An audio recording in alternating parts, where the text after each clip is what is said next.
आज की कहानी का नाम है गुरु। एक गांव में एक ग्वालन रहती थी। वह गायों का दूध लेकर शहर में बेचने आती थी।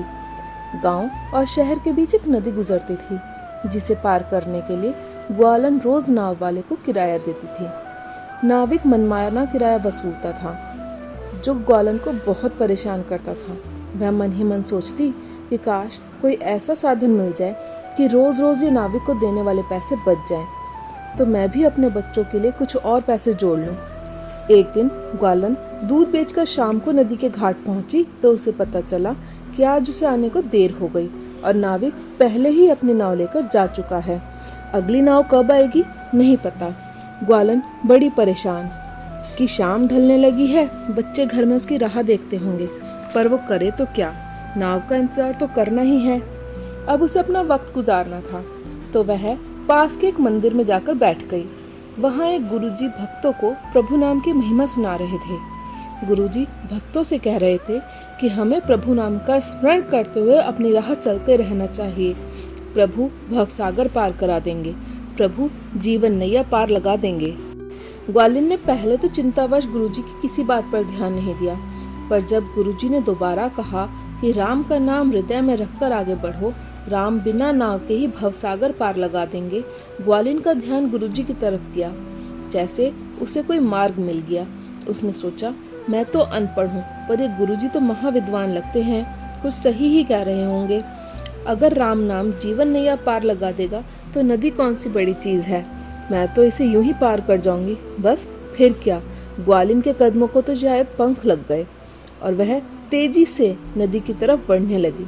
उसने हृदय में राम नाम का जाप शुरू किया और बिना बाधा के आज वो नदी को इस प्रकार पार कर गई जैसे वह पानी पर नहीं, समतल जमीन पर चल रही हो। ग्वालन बहुत खुश थी कि अब उसके पैसे बच जाते थे और काम पूरा होने पर वह जल्दी से जल्दी अपने बच्चों के पास पहुंच जाती थी। दिन बीतते गए। एक दिन ग्वालन नदी के किनारे अपने काम निपटाकर पहुंची तो देखा मंदिर वाले गुरुजी अपने शिष्यों के साथ नदी पार करने के लिए नाव का इंतजार कर रहे हैं। ग्वालिन उन गुरुजी के पास आई, उनके चरण स्पर्श करके बोली, गुरुजी मैं आपकी आभारी हूँ, और अपने रास्ते चली गई। गुरुजी कुछ समझ नहीं पाए, पर उन्होंने ग्वालिन को चलकर नदी पार करते देखा। गुरुजी चकित रह गए। उन्होंने अपने शिष्यों से कहा, लगता है ये ग्वालिन कुछ जंतर मंतर जानती है, तभी तो चलकर नदी पार कर गई। शिष्य बोले, गुरुजी अगले दिन इससे ही पूछेंगे। अगले दिन दोपहर बाद से ही गुरु और शिष्य नदी के तट पर ग्वालन का इंतजार करने लगे। जैसे ही ग्वालन नदी के तट पर आई, गुरुजी ने उसे अपने पास बुलाया और पूछा, बेटी तुम्हारे पास कौन सा जंतर है कि तुमने चलकर नदी पार कर ली? ग्वालन बोली, काहे का जंतर गुरुजी, मैं तो अनपढ़ हूँ, मैं तो वही कर रही हूँ जो आपने सिखाया।